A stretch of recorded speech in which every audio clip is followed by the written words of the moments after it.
Scanning. Identity authorized. Welcome to the Secret Superhero Club Podcast Network. Welcome everybody to the Animation Station Podcast. My name is Josh, and for the last episode of 2019, we have some very special guests. If you've noticed, this entire month has basically been Dragon Prince themed. We planned it that way. It was not by accident, and not because everyone agreed to interviews in the month of December. Nope, it was planned months and months in advance. Some would say years in advance. They would be wrong. But we have some of the wonderful people from Bardel here to talk about the Dragon Prince. So first off, and again, guys, I'm gonna butcher names, so just get ready for that. We have Villads Spangsberg, who is the Supervising Director for the Dragon Prince. Carlyle. Sorry. Yeah, that's right. I was going to introduce you all, but yeah, this sounds better. So, Villads, let's just talk for about 20 minutes, and then we'll let the other two in. How about that? Oh, that's perfect. That's pretty much sums up the whole production of the show. Don't give us out. We also have Carlyle Wilson, one of the animation directors on The Dragon Prince. Hello. And Meruan Salim, also one of the animation directors from The Dragon Prince. Hello. So first off, let's just go ahead and we've got Carla and Meru. You guys are in Vancouver. Yep. And Villads, you are in Denmark. Yeah, but I spent a lot of time in beautiful Vancouver as well. Beautiful Vancouver. Yeah, I'm ready to go to Vancouver. Like I've got the passport ready. It doesn't have any stamps in it yet, so it's one of those. I'm like, Canada seems nice. And Vancouver, nice, thankfully, same time zone. Don't have to worry about any time zone changes, anything like that. Yeah, just bring your boots. Boots and a coat, yeah.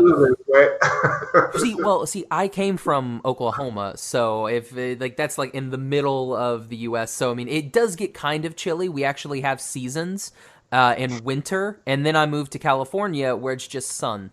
And Californians' idea of cold is 50 degrees. And I'm like, that's not cold. That's nothing. That is... No, what's that in Celsius? That's about probably around... If my conversion is correct, I want to say around 13 to 15 degrees. That's like English summer. Yeah, right? It's not bad at all. It's very nice weather. Like, I would take that all year long. Yeah. Vancouver is beautiful. Like, I think just the blue sky. Like, you guys have the four seasons, but also even if it's cold, it's always like crisp and delicious. In Vancouver, in Denmark, it's just gray and rainy. Yeah, and the mountains and the nature. It's so beautiful. Oh yeah, it's like a tourist commercial here. Is that the podcast for Vancouver tourism? Yeah. Good job in animation. Travel to. Yes, travel to beautiful Vancouver. It's located in Western Canada. That's how it's pronounced, right? You'll be inside in a dark room, animating. That's how it works. Oh man, it's the dream. So let's kind of go into it. So first off, we're gonna go around the room. Let's start with picking a name out of a hat. Let's start with Meru. Just tell us a little bit about yourself. About myself? Mm-hmm. Well, I know it's a very hard question. Someone putting you on the spot this early in the morning. Yeah, hey, who's you? It's good. It's me. I'm a boy who was born in the 70s in Finland. I'm a half breeder, so I'm half Iraqi, half Finnish. Hope to be Canadian one of these days. I've always loved animation. If we're talking about animation, I started from the ripe age of 6. I had these Star Wars toys that I wanted to move for some odd reason. I think it was the East European. At that time, there was still the wall in between, so we were getting all these beautiful animated stop motion from the Eastern Europe, like Poland and Czechs and Czechoslovakia, I think I was at that point, and Russia. And it was all stop motion, so I wanted to do some stop motion, and my dad got this 8mm, and we started shooting some animation already then. And then after that, I've lived all around the world. In England, some Arab nations, Africa, America, where I studied. I studied England as well. But anyways, went back home, realized there's very little animation, did a lot of animation there as much as I could, but it just wasn't enough. And then luckily through Rovio, Angry Birds, I ended up in Canada, in Vancouver, with 2 beautiful daughters and a beautiful wife, all Finnish, except the girls now want to be Canadian. So we're probably going to stay here a little bit longer, and then landed in Bardel finally for Dragon Prince. I had worked with Bardel on another show a little bit previously. It was Angry Birds Blues. But then Dragon Prince I just fell in love with it. I came in, I talked to Villads with the silent D, and then Josh, who was the producer, and they showed me this little clip that Carlyle had done for Rayla. Was kind of jumping around doing these cool things, and it was on 2s or even 3s. I remember that. I fell in love with it. A little looser back then. Yeah, but I really loved the whole key pose, poster pose, really focusing on the strong key posing with a Japanese twist, like this anime twist to the actions and the movement. And I kind of just started talking about it, and didn't even realize that I was interviewed by Villads and Josh, but luckily they liked what I had to say and started working on it. So now I'm here. Nice. And Villads, what about you? Well, I'll try. I'm Danish, so I started in doing commercials and computer games right after high school in Australia, in Sydney. I lived there for a few years. Went to London to work in the advertising industry, doing commercials for Adidas primarily, and then worked in a game company in Copenhagen. And then I got the chance to go and work at a Lego toy company to do commercials. And I started writing TV shows and new kind of like blue sky product lines at Lego, basically come up with new universes. And after 6.5 years at Lego, I had the call from back then the creative director of Bardel, Florian, and he asked me if I wanted to come and do direct a show there. And pretty quickly I got set up with the guys down in LA, and they pitched me the Dragon Prince, and I think they were pretty unsure about getting this kind of strange Danish guy to lead this big operation. But luckily, Bardel kind of, they had kind of seen, or at least they trusted my management skills, because at the end of the day, like supervising director is very much about running around with an oil can, gearing, make sure all the gears are turning and the coffee machine works and Meruan and Carlyle don't kill each other. So, it's a little bit of that, and I'm, coming from, a big company like Lego, where you have a lot of stakeholders, I kind of, I had my teeth kind of sharpened there. At the same time, I was pretty ready to take on a bigger role. And since we had 200 people on the show, it was a pretty big role. So I agreed to do that, and they luckily picked me. So yeah, and then been doing it ever since. Nice. And finally, Carlyle. Let's go deep dive. What was the little Carlyle like growing up? We're going deep, huh? Hope we got time for that. I'm just going to get a cup of coffee first, guys. I'll see you in 25 minutes. Yeah. I grew up in Maple Ridge, which is about an hour outside of Vancouver. And I mean, I've been drawing since I could physically do it. I've been playing with action figures. That was kind of the two things I was really interested in when I was a kid. And then, yeah, I kind of went through high school. Art was always the thing. I was the art person in the high school kind of roster of people. There's a few of those. So I was one of those people.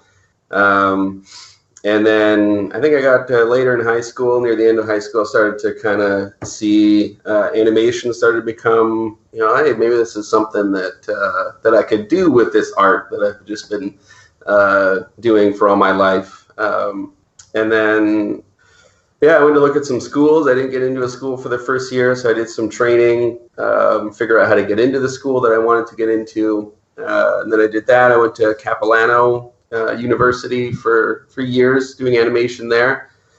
And that was awesome. I got to learn animation doing on paper, so like flipping paper and drawing it. I don't even think they do that anymore. It's all digital. But so I'm really happy I got to learn animation that way. That was really cool. And then, through school, I kind of, animation became very clear. That's what I was really interested in. And then from there, finished school, and I got a job at on My Little Pony season 1. That was my first job, doing layout, so setting up the scenes and doing the key poses, things like that. And then after that, I got a job here at Bardel on a show called Planet Sheen.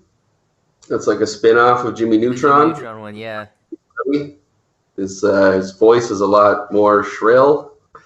But that was a fun show. That was my first job at Bardel, and then I went back to My Little Pony season 2, did that, and then I got the call to work on Ninja Turtles.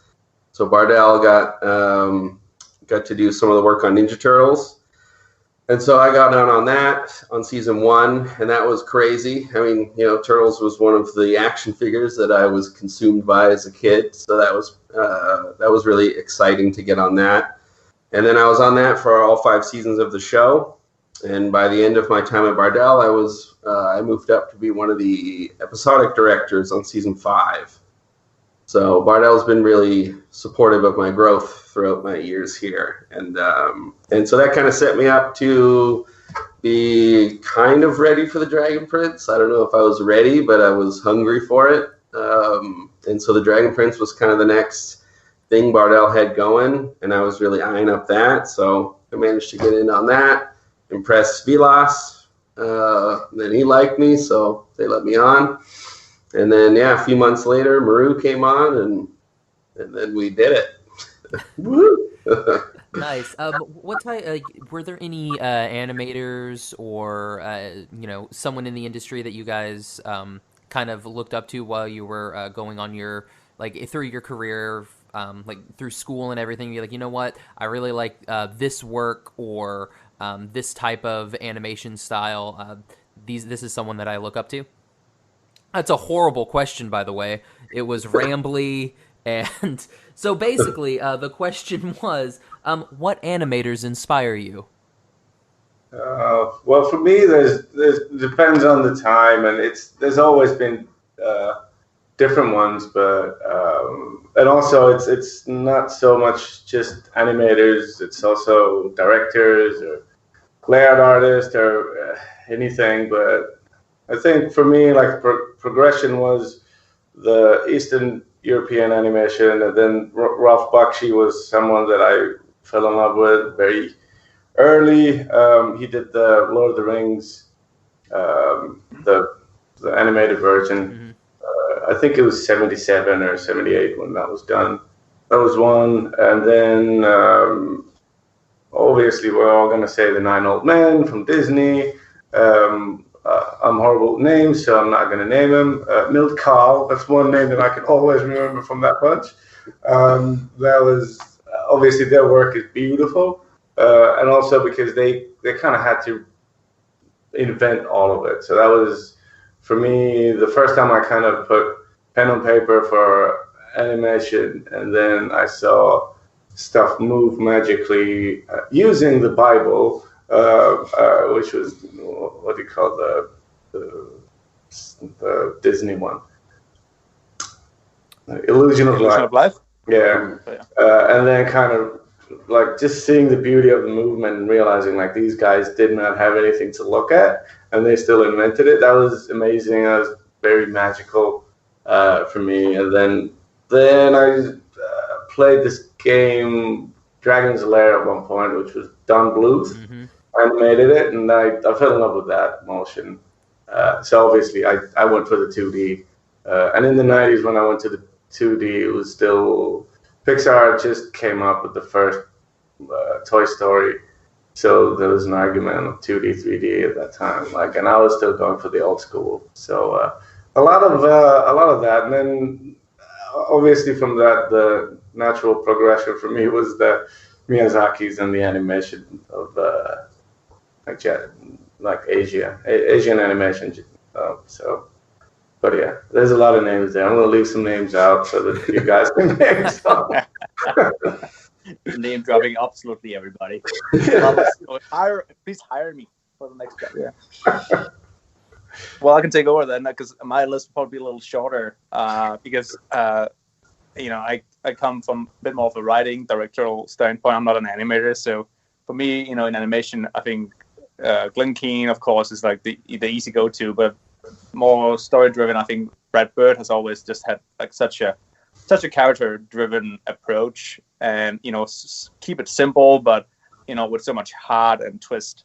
And that's really, I think Brad's what really got me into animation more so than live action and really the things that Toy Story did with the medium back when that came out in terms of CG, because before Dragon Prince, I think Meruan worked a lot in 2D, but I also did a 2D show with Studio Mir on Netflix before I did Dragon Prince. So I kind of came into Dragon Prince with this kind of fresh 2D, really old school 2D approach in my head. And when we then had to do Dragon Prince was a complete like hybrid where we mixed so many different styles. Mm-hmm. So I think I had to sit back and looked at a lot of like the animation that inspired me as a kid.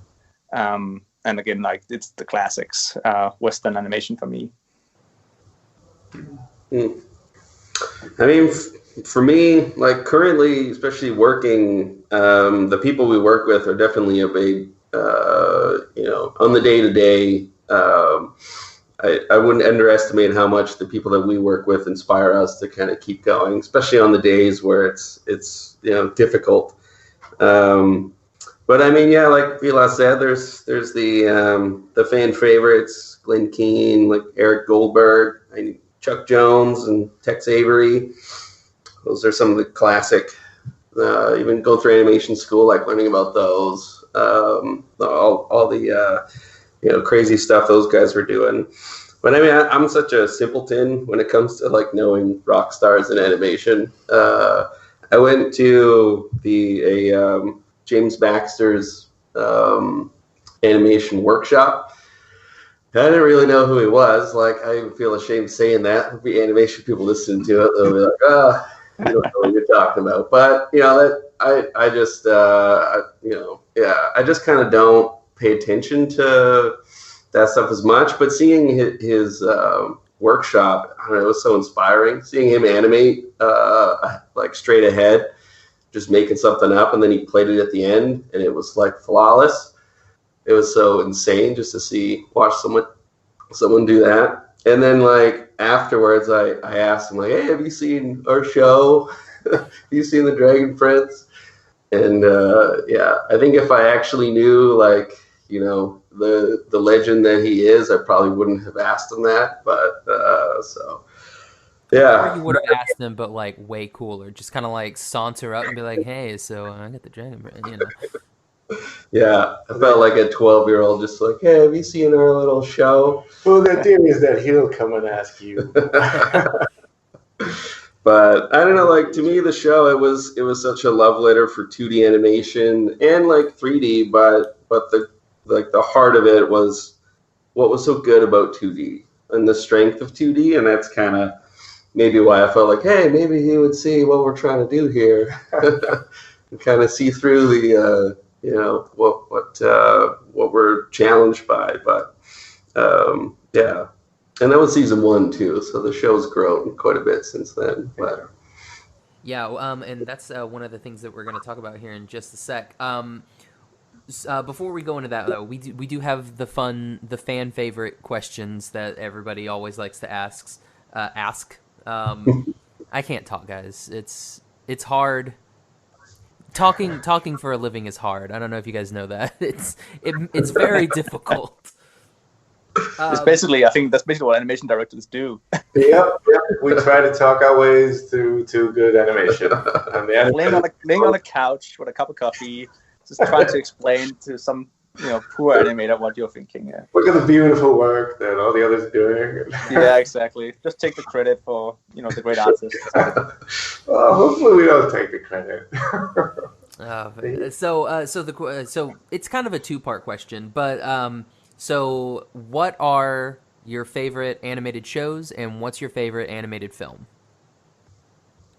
Yeah, talk about putting you guys on the spot. Now you got to go through everything that you've seen and be like, The most annoying thing is probably that's one of our go-to questions as well. Well, I can just jump in and say, because it's pretty obvious, because I always walk around with an Iron Giant T-shirt on to look like I belong in the animation world. So that's my favorite for sure. Yeah, Iron Giant, man, that was a good answer. Yeah, lines up with the Brad Bird. Yeah, it's like, hey, Brad, give me a call. As well, because it's really good for 2D and 3D. Yeah. Till today. Yeah. A true hybrid, true hybrid. Villads, I talked to the director when he worked that movie. I was still in college though, in San Francisco, and that was the first time I kind of just went like, I'm not worthy. I'm not even gonna apply. But yeah, should have maybe. I'd say for me, there's so many to choose from, but Nightmare Before Christmas has got to be up there for me. It kind of checks all the boxes. I mean, it's stop motion, it's a musical, and then like the story is so just unique, and then like the combo of the style, and I don't know, it's just such a wonderful movie in so many different ways. And yeah. Okay, can we have like this? All the three are all of ours. Is that okay? That's totally fine. Yeah, talk amongst yourselves. That's I've good got because all day, so yeah. Then I can actually have one more. That's easy because then I can say, well, it's still not easy. I got three, but they're all from the same director. So I'm just gonna go with Princess Mononoke, maybe. And it's just the style. I love Miyazaki's animation, the purity in the movements, and how close it still is to realism. And the stories are always done for as a good story. It doesn't really I think there's a book of Miyazaki how he describes working on. I think it was for Totoro though, but he was asked that who was he thinking about when he made that movie, and he described it was for a 45-year-old male smoking a cigarette while riding the underground, or something like that. Which is kind of, if you think about Totoro, it's something. It's like a lot of kids love it. It has a lot of that in it, and then he's talking about a middle-aged man, which was kind of, he was describing himself basically at that time. So I like that. He really just wants to do good. It's funny, Meru. He also, the other day, I just read like an article, and he actually, because it's interesting, kids like writing for kids shows and stuff. A lot of people have opinions on how much kids can take in, but he said some of his movies are so abstract and people don't get it. But he was like, well, it doesn't matter because the kids will. Kids can understand the abstract level of Miyazaki movies, and they're made for kids. And in the Western world, I think we just we still we're so scared of like adding that kind of complexity to the stories because they're for kids. But I think he's totally right. I think you can just push it much further than what we've seen, at least from North American movies. Yeah. I think I think you're very right about the Western, and there's a lot more of like a little bit of honesty in it, at least for me. It doesn't treat kids like they're kids, and it like invites them to think at a different level, or like ask questions at a different level that they might comprehend, or maybe they get scared more than they might want to be. But I think there's levels of that that's good for kids. It doesn't talk down to them, right? It's kind of like it challenges the kids. Yeah, it doesn't talk down. Yeah, And it sets up like the mood as well. The whole structure of, for example, most of these movies have like young female characters, which till today here in the Western world seems to be very hard because everything's kind of designed for one or the other. It's not like I have a main cast and then it's a good story for the protagonist and that's it. You don't have to describe is it a male or a female. It's just it's a good honest casting for a protagonist, which I admire, and hopefully we can do. And I think Dragon Prince kind of had a little bit of that. That's kind of what I thought about it, because it wasn't. We never, like in our meetings, we never really differentiated it by gender. We never talked about anything like that. They were characters in our stories, and I like that about it. Yeah, well, I mean, and that's great to see, because I mean, as someone who grew up in the 90s, like watching a lot of stuff, especially coming from America, it's a lot of like, oh, this show's for boys, this show's for girls. There's not a lot of that crossover. Whereas in, a lot of, Japanese animation and European animation, there's not as much of that. It's just like, oh yeah, these are all the characters and they all kind of get together. I do like that, in a show like Dragon Prince, like what you guys were talking about, you don't really see like, oh, this is the main characters. Like, no, these are the characters. There's no like, boy character who's like, this is boy character boy and this is girl character girl.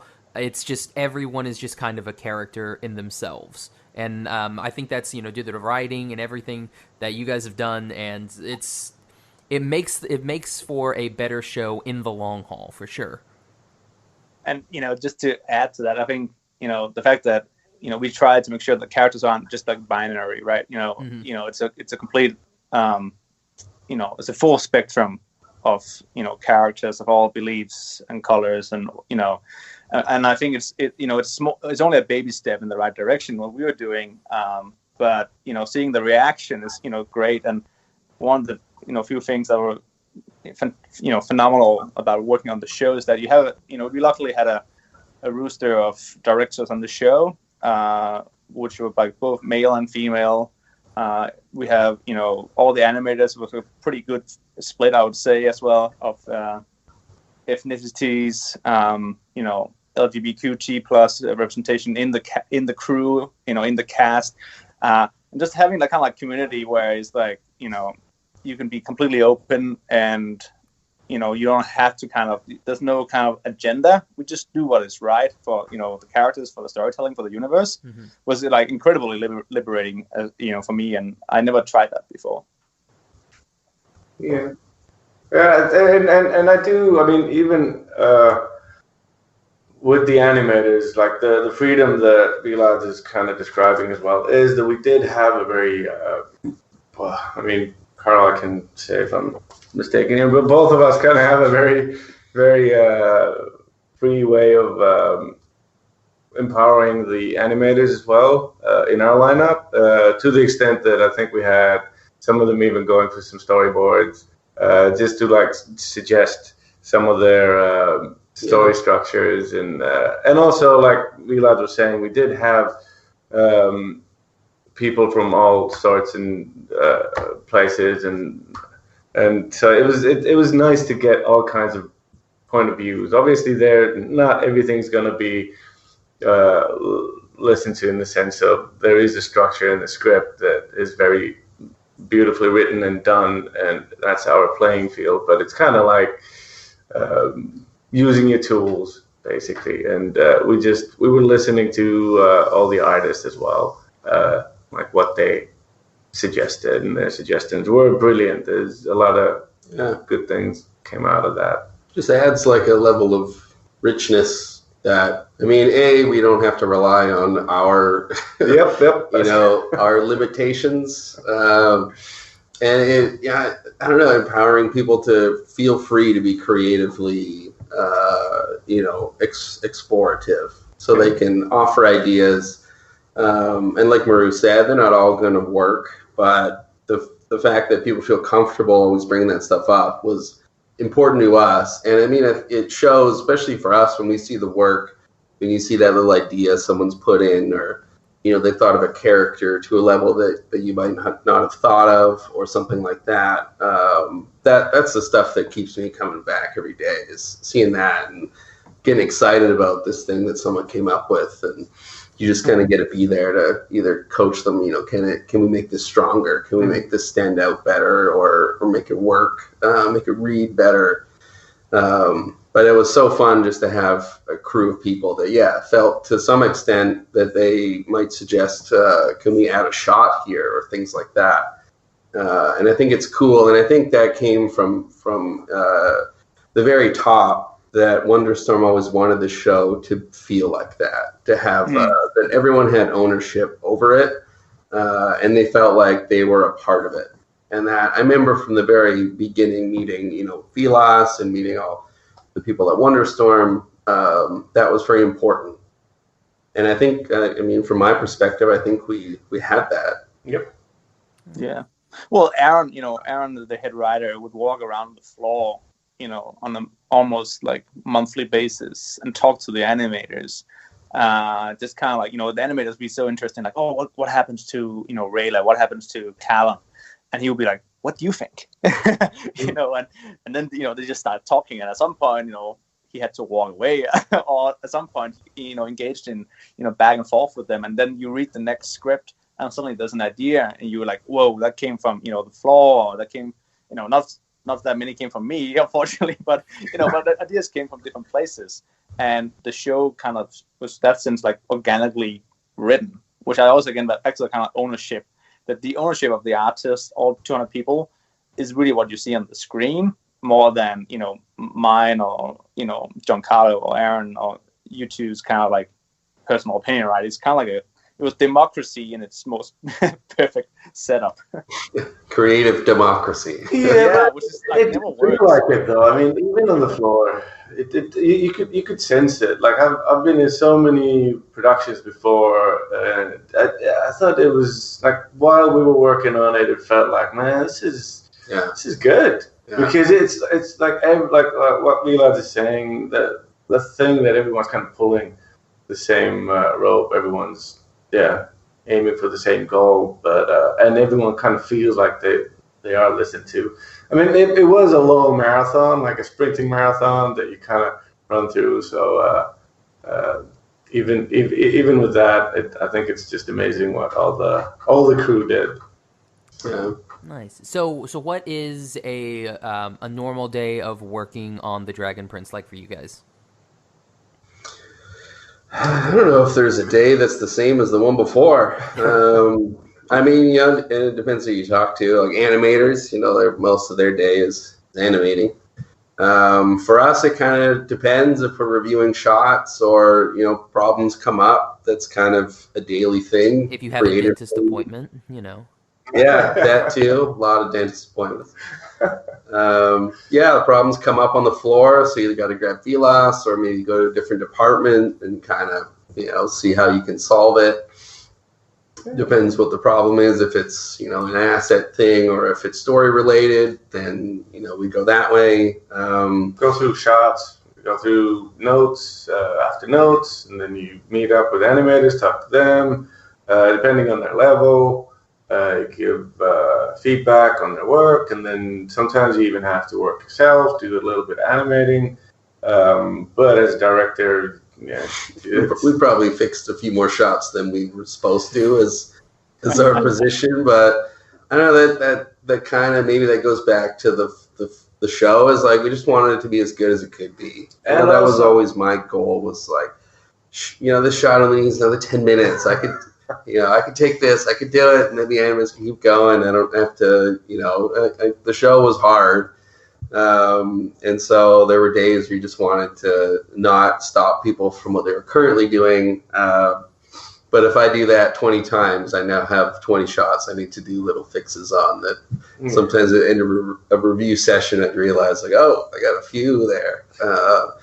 But yeah, I think that, I mean, that's where both me and Meru were, is just like, essentially, let's do whatever it takes to make the show as good as it can be. And also, I mean, backing up to the love of the animators that they showed, it was kind of Carlyle's and my kind of, I don't know, for the respect of all the work that they're putting in and their love for the show, we kind of had to give it our best as well. So yeah, it just fed everybody's like hunger to make the show what it could be. That was the thing with, you know, you could see it. You could see in the writing, in the designs, you could see how good it was. You didn't have to find it. You just had to make sure what you were doing and your part of the line, that you were doing it as best as you could and giving the justice that the show felt like it needed to you know, hit what we wanted to. That's what I always felt on the show. It was never trying, you know, like, it was always great when, like, reading the scripts. I remember reading the season 2 script. You could bring that home and, you know, seeing what happened with like Ezra going, and like, oh man, like it was so fun to read those scripts. And then I try to remember, you know, it takes many months doing animation on episodes. It's easy to become distant to, you know, to the experience of it. So I always try to remember what it was like reading the scripts, and like, that's what people are going to have when they watch what we've done and what lighting's done and what everyone down the line has done. And so trying to hang on to that, because it's, like I said, many months later, by the time you're finished and you've watched shots tons of times, and they become a little, repetitive in that sense. So I try to hang on to that feeling I got, or that excitement of realizing, oh, Ezra's going home. Like, what? I didn't see that coming. But yeah. So you mentioned, the Ezra coming home. Like, was there a specific scene or like series of scenes that you guys really enjoyed working on? There's so many. I mean, for us, like me and Meru, season 1 and 2, we pretty much did every second episode. So essentially half the season it was either under one of our, review. And then season 3, one of our leads was moved up to be an animation director, so he took over 2 of the episodes. Shout out to Kevin Kyle. Yeah, it's Kevin Kyle. Just to give him a little shout out there. I don't know. There's so many. The show has been cool for how many scenes, and you don't always think they're going to be ones that stick with you, but when you're doing them, and when the animator, kind of finds the core of the scene, or finds what really works, it becomes a scene you're like, oh wow, like I got to show people this one. This one was cool. There's a lot of them though. I mean, like there's action stuff that's fun. I mean, I see some Turtles, so I've done action a lot, but the emotional stuff I think was stuff that I remember more on this show. Don't cry, Carlyle. What about Ezra's monologue there in season 3 when he puts on the crown at the very end after kicking cases out of the throne room? I don't know. I always feel that was like one of the strongest endings to an episode we had in the show. Yeah, the one where he's like, I'm not going to be like my father and everything like that. That's a good scene. Because it ties into like the overall theme of the whole show of kind of your destiny and all that. Don't live your parents. Don't let mistakes kind of guide you, right? Mm-hmm. And at the same time, I think it was at a time where the animation machine was so well oiled. Everybody was doing top job. We all kind of knew what we were doing at that point. 3 seasons in. Give away. Oh, but I think that's fair to say that everybody, we were all a bit of on a journey on the show. It was like, Wonderstone was brand new company. A lot of like senior people there. John Carlos' supervision was so important to all of us, and he's done a million shows. But at the same time, we had never worked together. None of us, Bardel and Wonderstorm, and we were a brand new team of 200 people that had to figure out how to work together. So of course, it's very exciting, and each day, just to tap back to the previous question, I think each day is just different. Like this, there's a new challenge every day, and you think now I know everything about how to do the Dragon Prince, and then you read the next page of the script and be like, oh holy, how are we gonna do that part? 10 dragons flying over, 10,000 people crashing into each other with magic and explosions. It's like holy. So yeah. But yeah, I mean, now that Villads is saying that, I mean that's kind of the story of the animation as well. I mean, it is like the whole style of the animation. If we haven't touched on that, it was finding and fine tuning it, which was it was a long trip, a long adventure that we got into. I mean, we had this vision that we're gonna mix the anime with good taste to a 3D look and kind of But I mean, it was a long marathon, and I do think that season 3 is where it kind of clicked. I remember Carlyle working on 301 on the Dragon talking, and I saw that the first time. I was like, man, we're actually getting it. So it was which was good, because that's kind of, for me, it was always when I saw something like that, I kind of like, all right, I gotta up my game to the next episode. So I thought it was good in that sense. Like season 2 was organically going into season 3 in the style, and then we kind of even started reworking some of the animation in the sense of just really diving into the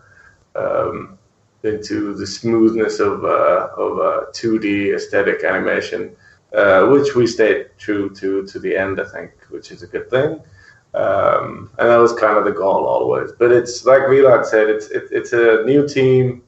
You got to roll the punches for a while, kind of land on knowing what you're capable of, and then that was it. And then season 3 came, and that's kind of waiting for possibilities of maybe one of these days doing it on a different show or anything. So we'll see where this grows to. How happy are you guys with the with that animation transition from like season 1 to season 3, and hopefully season 4 and beyond? I mean, like season 3 is definitely, if we could make all the seasons as polished as that, we might have. I mean, like time, and like, I don't know if anyone out there has started a new show before. It is anything but ready to go when you start doing it. And then there's also, you figure out the characters. And season 1 was all about who are these people. And then one of the other goal was trying to make it so when the show starts, it feels like these people have been living for years, months before the show started. So that was quite a big wrapping our brains around that and trying to make sure that we kind of started the show off, that it had depth, that it had, it felt like there was subtext to what people were doing. And then teaching a whole, a crew of 50 animators how to do this style. So I think season 1 for me, even when I watch it, and sure, I would have notes on in-betweens and polish and things like that, but I think the choices that we did were successful. And I think for what we added to the show, what animation did, I think what was successful, the fans connected with. They connected with the characters. They felt like people. Their acting and things like that felt sincere to who they are, and there's depth there. I think the thing we just didn't have was the polish, and I mean that was our goal anyway. I know some people might not agree with me when I say I think audiences when they resonate with something, how well it's done is less important. And so our goal on this show was, let's start with making this resonate with people, and then we'll polish and try to get that as good as we can. And then as we got better at it, we were able to polish more, and the artists kind of got stronger at the style. And then seeing the fan feedback, it gave us some outside feedback. It's like, okay, what's working, what's not working, and going from there. But I think our choices in season 1, I think, are still as strong as our choices in season 3. It's just the polish, our familiarity with the style just got so much stronger. And this is before Spider-Verse as well. So season 1. It was kind of We're the original choppy animation.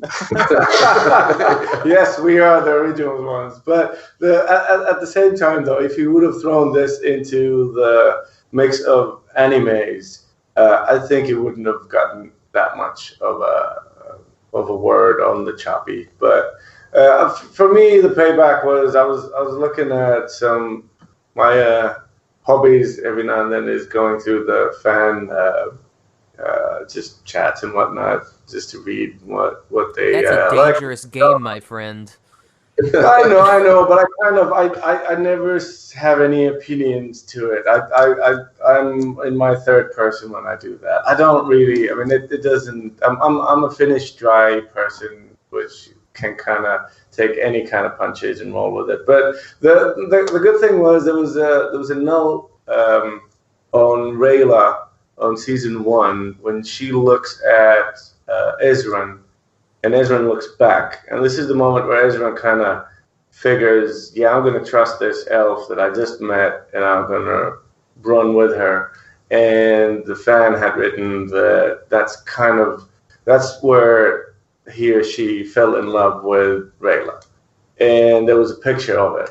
And I do not remember which is it mine or your episode, but I just remember that both of us looked at that particular key pose and expression, and it's funny how all of that work of just thinking and losing your night's sleep for kind of I want to sell this expression. It needs to be authentic, and it needs to be genuine. It needs to be a beautiful moment, and there was at least one fan was really happy with that, and I think that kind of describes the animation season 1 as well.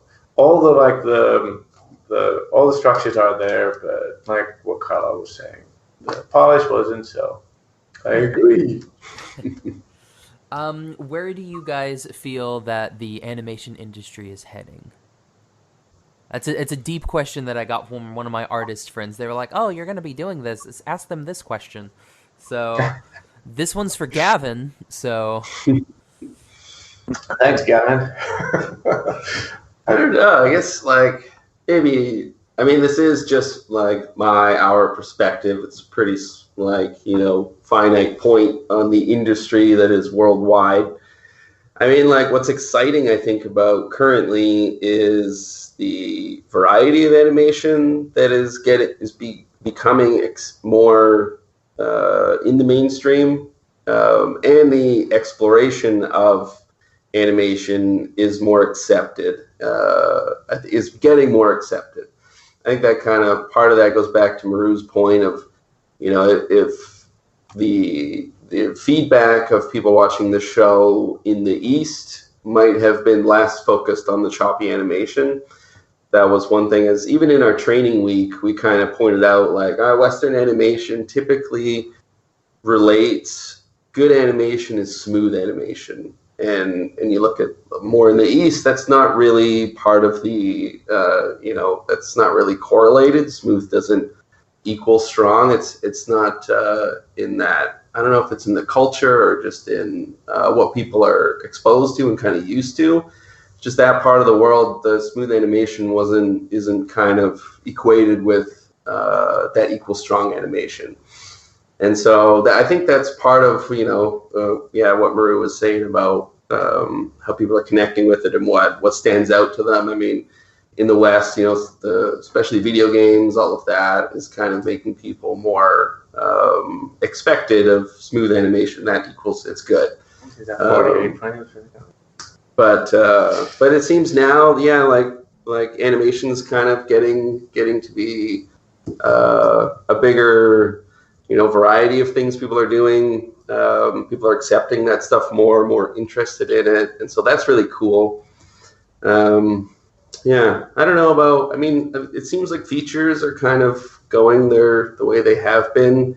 You get stuff like Spider-Verse that kind of throws a rock in the pond, and that's really exciting.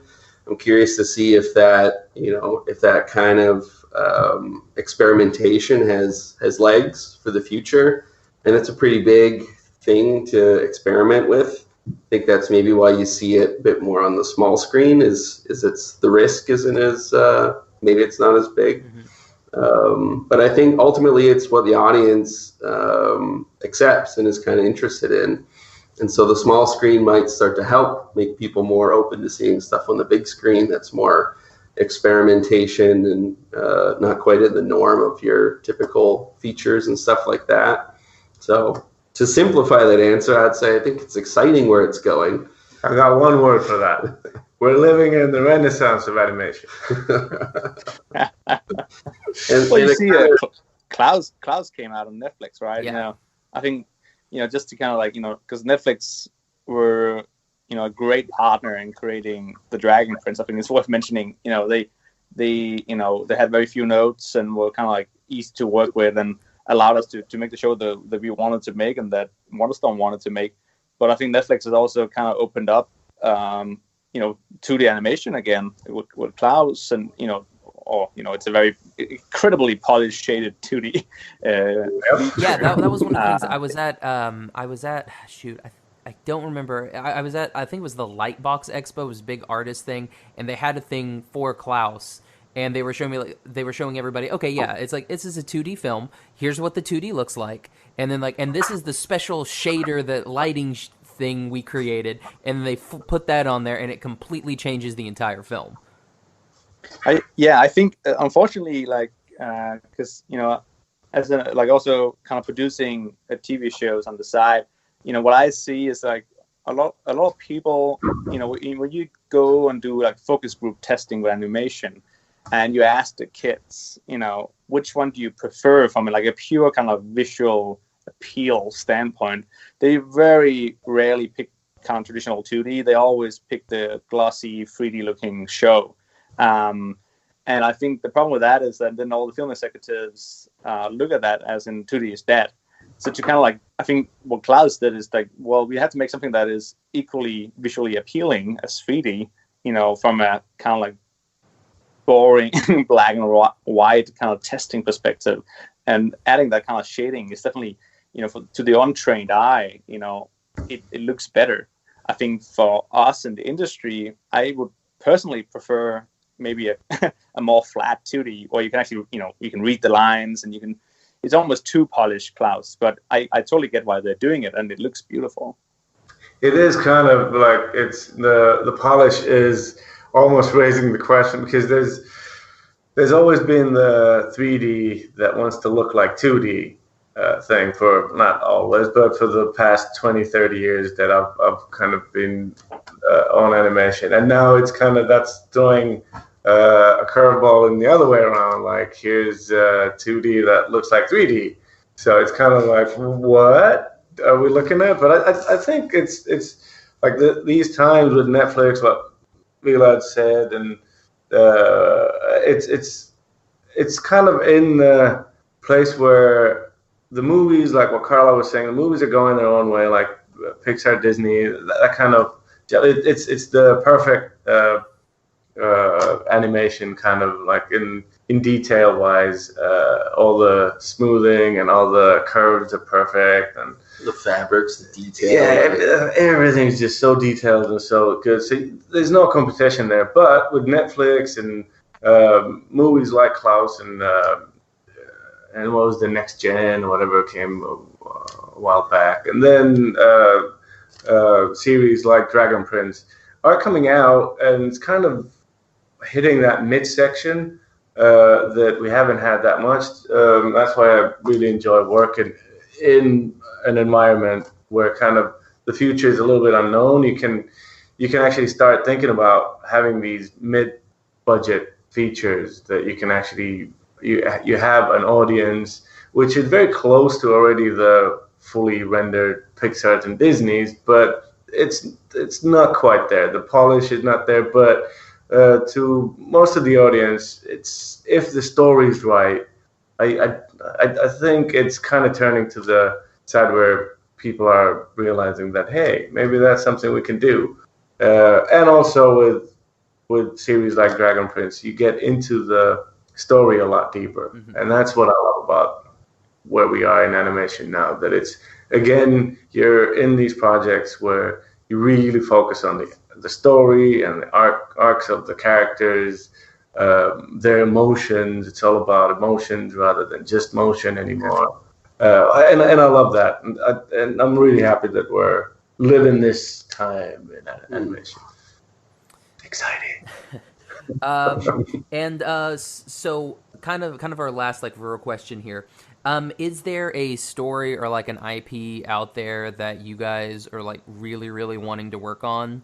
Like, I'll even make it like if you can redo anything that you like, we're gonna give you, you know, carte blanche to do whatever you want. You can remake something. You can work on something that's never been done before. Is there a story or anything out there that you would be really interested in working on? Well, yeah, season 4. Yeah, That's the best answer. And 5 and 6 and 7. Yeah, contractually obligated to say Dragon Prince season 4. Yeah. Can I pitch my own movie here? As long as I think it has a dragon in it, I think you can pitch it. I think for legal reasons. No, there's obviously. I mean, I'm half joking with. I'd love to work with Villads and Wonderstorm and Netflix for one of these days. Never know. Maybe the animation gods will throw a curve for us one day, but. I don't know. I mean, we're working on another show with Carlyle now that I'm really happy with, in the sense that it has, it's very much to the story, and what I was saying about where animation is going to now. I mean, I do really love focusing on the emotional side of real stories in animation. It doesn't have to be. I think it's for me, it's a backlash of working on numerous preschool shows that were more in tune with the 80s thought of animation, or the 90s, or whatever you want to call it, like the polished preschool animation that kids are gonna love, made by adults thinking that this is what they're gonna like, and it's less about this is what we want to do, and the audience is gonna see that and they're gonna love it because of that. That's kind of that's where I am right now. Yeah, like kind of to mirror that. Like, I mean, there's IPs, sure, that would be fun. Dragon Prince was really cool because it wasn't an IP that was known. I mean, that was daunting too, and that was kind of, and even we were hiring people. That was one of Vilas' elevator pitches. It's like, we don't have Luke Skywalker to sell this show. We got to make this show sell itself. We got to make these characters breathe and live, and kind of give people opportunity to resonate with them. So like that, I mean, I can't say for certain whether I'll be able to get a chance to do that again. Work on an IP that's not known, and it gets to the point that it connects with people. I would love to say I want to do that again, but I think I might be spoiled in that sense. But yeah, I mean, I'd like to keep working on shows where it's character focused, that's story driven, which is even kind of rare to say too. In town, I mean, there's quite a lot of preschool shows, things like that. Nothing wrong with those shows, and there's a lot of great animators working on them. I've just been spoiled in getting to think about story in a different way and get to focus on that. But I mean, IP-wise, if the gods are out there, Legend of Zelda might be. You can get me into that pretty easily. Nice, guys. Thank you all so much for coming on. Thank you. It was fun. Oh, no problem. Now, where can if anybody listening wants to follow you social media-wise, kind of keep up with you, where can they do that? I'm on Instagram. C_Willie is me, and then I'm on Twitter as well. That's probably about it. Yeah, if you want to work with me, just Meruan, man, for you have to get like an actual some kind of live animal, and you whisper some secret Arabic thing into its ear, and it runs off, and you will get the mail at some point. Yeah, my Arabic is so rusty that I better put it in Finnish, man. Yeah, no, and yeah, I'm like, it's just the Villads on Instagram. There's not that many of us, so you'll probably find me. Nice. And no Twitter, man. Twitter is too much work. It is. It's hard.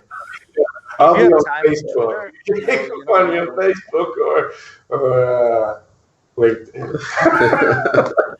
Oh yeah, and we'll put all of those we'll put those links in the show notes, except for Meru's. You'll have to find I don't know, you'll have to read an ancient tome or something how to get with him. Yeah. Yeah. Sounds good. Oh man. Thank you so much, man. And you can find me on Twitter and Instagram at Josh L. Kane. You can find the podcast on Instagram at Animation Station Podcast, on Twitter at Animate Podcast.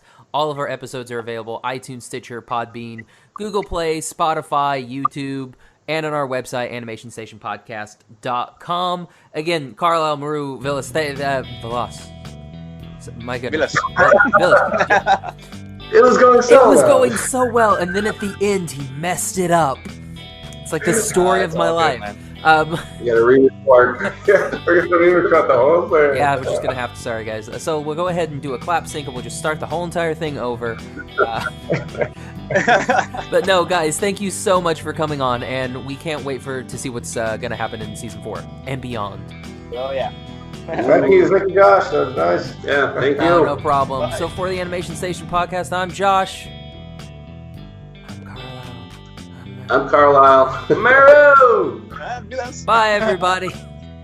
Bye. Moi kaikille suomalaisille kuulijoille. Toivottavasti nautitte Dragon Princeistä. Se on ollut loistava ohjelma ja me rakastetaan kaikkia teitä. Kiitos! Yeah, what he said. That's it.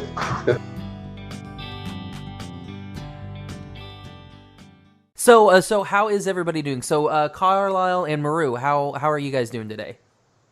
I'm doing well, thank you. Yeah, me too. Great. Made the lunch for the kids, sent them to school, back to work.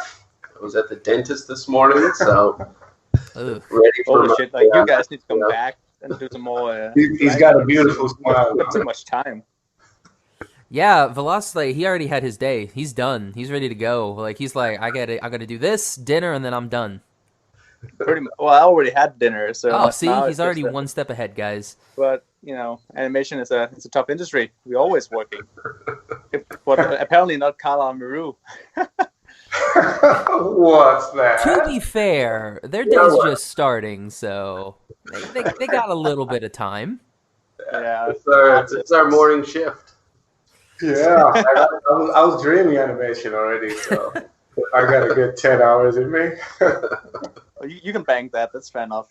You can, actually, you're done, Meru. I guess you should. Yeah. I'm doing my OT now.